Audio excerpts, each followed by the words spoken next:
I just saw the film, man. It is strong, it is deep, it's powerful. What made you take on this role? It was original. In ways, it dealt with somebody getting HIV in two different ways that I'd never seen before. One was you got from a heterosexual's point of view, and two, it was a guy who never became the crusader for the cause, never became the activist, knowingly.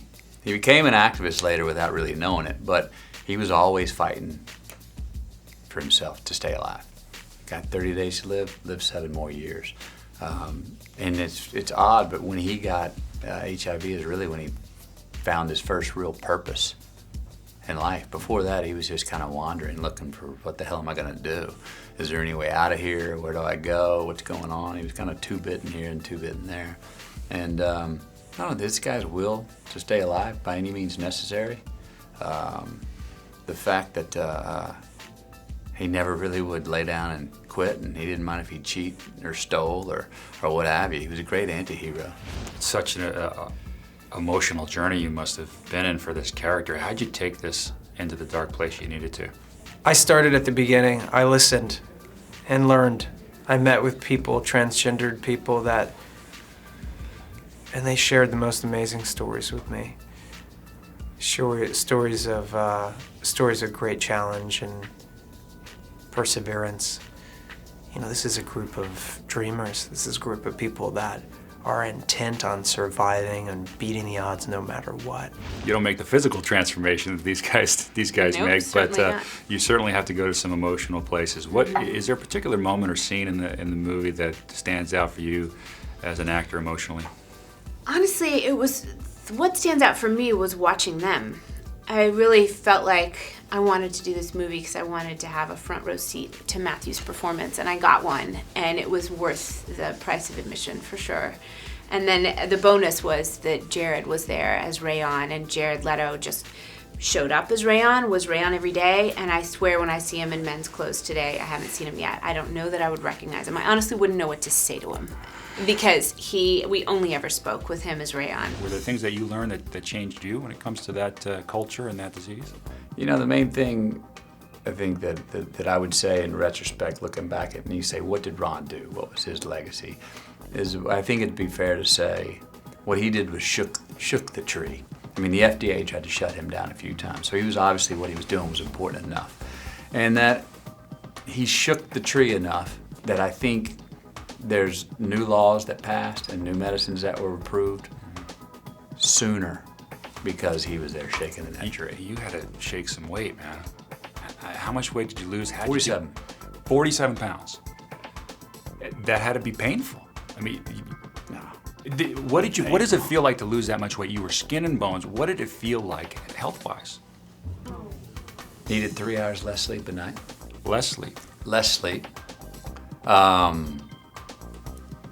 Hyper sharp from here up, because you can't rely on anything from the neck down. You know, physically you lose leverage. So I got really sharp from here up, and you find out how much your body, how much we feed it, what it needs, and then some.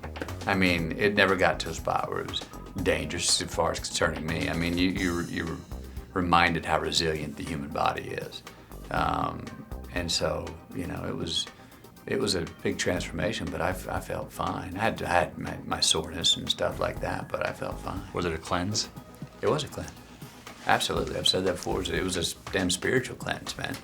Yeah. You're reminded how often you think about the next meal through the day, and how many times I catch myself standing in the fridge going, oh, that's right, not gonna have that. And so, you know, and you don't go have meetings at your favorite steakhouse either. Yeah, you head home with your little meal right in front of you. Yeah. He describes every meal that he eats after he's eaten it, even if all it is a little thing of tapioca. No matter what, I know every meal Matthew has eaten in the 2 films that I've worked with him. And on one film, it was like, well, Camilla made this salmon and I put it in a bowl with this and I put it. And in this movie, it was, well, this morning I woke up and I had my tapioca and I had and a lot of tea. I think I need some tea and maybe some tuna fish plain. So That's pretty good Mahoney. So yes, that's one thing about Matthew. No matter what, you know what he's had for lunch. So he's a foodie. Very much so. You had to suck some weight for this role. Yes. What was that like? I did. Well, I had done it before for a film called Requiem for a Dream. I'd lost quite a bit of weight for that. So it was, in some ways, I had some tools, but it's a difficult process, but one that was really necessary. I mean, there's a fragility that happens as a result of losing all that weight that I think was really important for the character. It also changes the way you walk, the way you talk, the way you laugh, the way people treat you. So it was one of many things that kind of added to the character of the process, the entire thing. So you felt the unhealthiness, you felt the pain. Oh yeah. Certainly, it's not a fun thing to do, especially that kind of severe weight loss. Did you and Matthew commiserate while you were shooting this thing? Man, I could really have a cheeseburger right now. I mean, you don't say words like that. You don't say sentences like that. You certainly don't even mention food. We talked a little bit towards the end. He shared some things with me, what he was doing, but really at the end of the day, you just have to you stop eating. Worth every single second. I know the experience of making the film and being Ron Woodruff and working with Jean-Marc was unlike any I've ever had before. We didn't have much money, we didn't have much time, man. And we got in there, put our head down, and really didn't feel like ever came up for air until all of a sudden they said it's over. And we're like, come back to work tomorrow, and they're like, no, it's over. You can eat now. Oh, really? Yeah, and I did.